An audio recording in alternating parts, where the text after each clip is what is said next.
pense, l'esprit Lacordaire, si on doit le résumer, il n'y a qu'une personne qui peut le résumer, c'est José.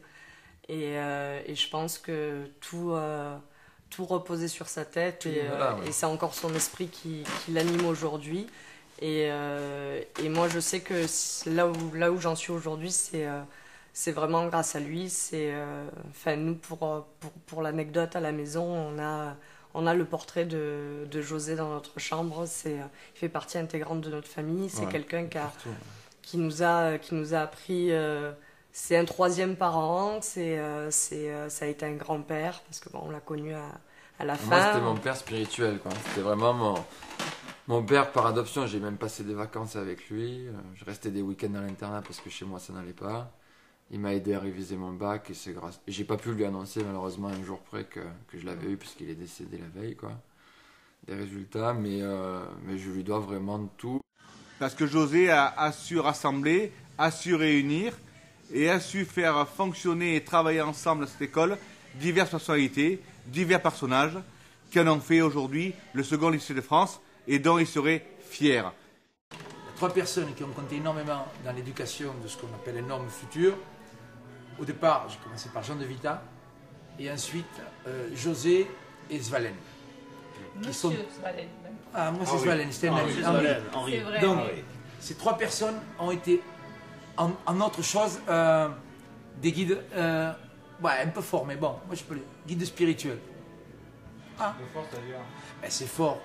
Appeler un guide spirituel, c'est contre nature pour moi.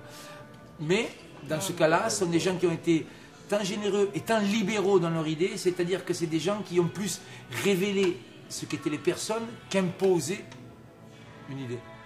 Et c'est des gens qui ont permis à chaque personne de révéler le meilleur d'eux-mêmes. Moi, je me permettrais juste de rajouter quelqu'un. Il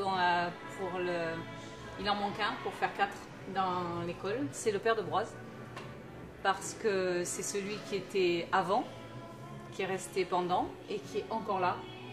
Et que lui aussi a su insuffler quelque chose. Et cet état d'esprit, cette ouverture qu'on a pu tous avoir, c'est aussi grâce à lui, je crois. Alors nous, ce qui nous a le plus marqué à Lacordaire, c'est l'année de terminale. En allant à Lourdes, de voir la motivation que mettait M. Bartholomei, c'était sa dernière année à Lourdes, à bouger tous ces terminales, ces centaines de terminales pour les faire avancer, pour les faire aider les malades. C'est aussi le nombre de cafés qu'on a ingurgité en cette année à Lourdes.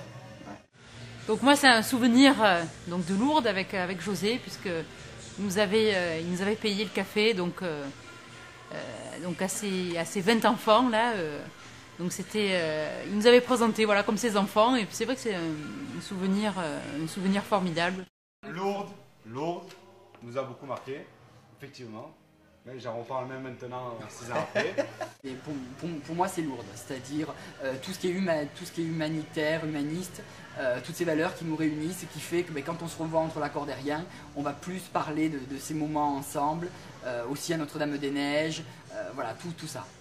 Quand on raconte qu'on est allé en voyage à Lourdes en terminale, les collègues qui sont pas Lacordaire, ils ont plus tendance à se foutre de nous qu'autre chose, alors que pour nous ça a été vraiment une expérience et je pense que toutes les générations, et sur 100% des générations, en sont ressorties transformées à un moment d'une manière ou d'une autre d'avoir vécu ça, et voilà, et c'est José qui a porté tout ça, et c'est quelqu'un qu'on a dans notre cœur, et si un jour on doit se marier, ça sera